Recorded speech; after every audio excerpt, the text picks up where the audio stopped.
भारताचे सरन्यायाधीश भूषण गवई यांच्यावर सर्वोच्च न्यायालयात सुनावणी दरम्यान एका वकिलाने बूट फेकण्याचा प्रयत्न केल्याची धक्कादायक घटना घडली। या घटनेनंतर देशभरातून तीव्र संतापाची लाट उसळली असून न्यायव्यवस्थेच्या प्रतिष्ठेवर झालेला हा हल्ला म्हणून त्याचा सर्वत्र निषेध व्यक्त केला जात आहे। घटनेनंतर आरोपी वकील राकेश किशोर याला तात्काळ अटक करण्यात आली। त्यानंतर बार कौन्सिल ऑफ इंडियाने तातडीची कारवाई करत त्या वकिलाची सनद रद्द केली। कौन्सिलने या कृतीला न्यायालयाच्या गरिमेस आणि वकिलीच्या शिस्तीला घातक असे म्हटले आहे। पत्रकाराशी बोलताना राकेश किशोर यांनी म्हटले की मला माझ्या कृतीची काहीही खंत नाही। लेकिन जब हमारे सनातन धर्म से रिलेटेड कोई मामला आता है, चाहे वो जल्लीकट्टू हो, चाहे वो दही हांडी की ऊंचाई तय करनी हो या कोई भी मुद्दा हो छोटा मोटा, तो उसके ऊपर वो ज़रूर ऐसा कोई ना कोई ऑर्डर पास करते चली आ रही है ये सुप्रीम कोर्ट, जिससे कि मैं बहुत दुखी हूँ कि ऐसा इन्हें नहीं करना चाहिए। ठीक है, उस आदमी को रिलीफ नहीं देनी थी, मत दीजिए, मगर मजाक भी मत कीजिए उसका।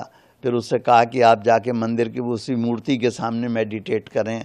हम कोई ऑर्डर, अन्याय ये इनजस्टिस ये किया कि उसके रिट पिटीशन को खारिज भी कर दिया। तो इन चीज़ों से लेकर मैं बहुत आहत था। वैसे मैं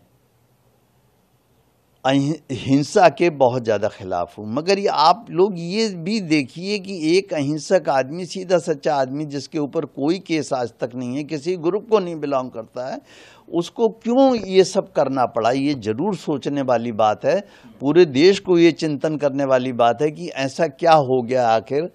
मैं भी कम पढ़ा लिखा नहीं हूँ, मैंने भी MSc PhD LLB, मैं भी गोल्ड मेडलिस्ट हूँ। ऐसा नहीं है कि मैं नशे में था या मैंने कोई गोलियां खा रखी थी और मैं कुछ करके आया, ऐसा कुछ भी नहीं है। उन्होंने एक्शन किया, मेरा रिएक्शन था, ये जो भी था।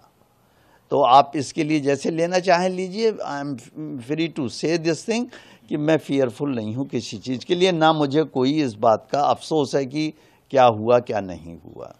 दरम्यान या घटनेनंतर देशभरातील वकील संघटना, न्यायाधीश आणि कायदे व्यावसायिकांनी तीव्र शब्दात निषेध नोंदवला आहे। नागपूर बार असोसिएशनने म्हटले आहे की सरन्यायाधीशांवर हल्ला करणे म्हणजे न्यायसंस्थेवर हल्ला करणे आहे। हा प्रकार संविधानाच्या मूलभूत मूल्यावर घाला आहे। राजकीय पातळीवरही या घटनेवर प्रतिक्रिया उमटवल्या जात आहेत। पंतप्रधान नरेंद्र मोदी यांनी या कृतीला अत्यंत निंदनीय आणि अप्रतिष्ठित ठरवले आहे। भारतीय न्यायव्यवस्था ही देशाच्या लोकशाहीचा कणा आहे। अशा अपेक्षार्ह वर्तनाला समाजात कोणतेही स्थान नाही असे मोदी म्हणाले। या घटनेमुळे न्यायालय परिसरातील सुरक्षा आणि वकिलांच्या आचारसंहितेबाबत नव्याने चर्चा सुरू झाली आहे। कायदेतज्ञांच्या मते न्यायालयीन सन्मान अबाधित ठेवण्यासाठी कठोर कारवाई आवश्यक आहे।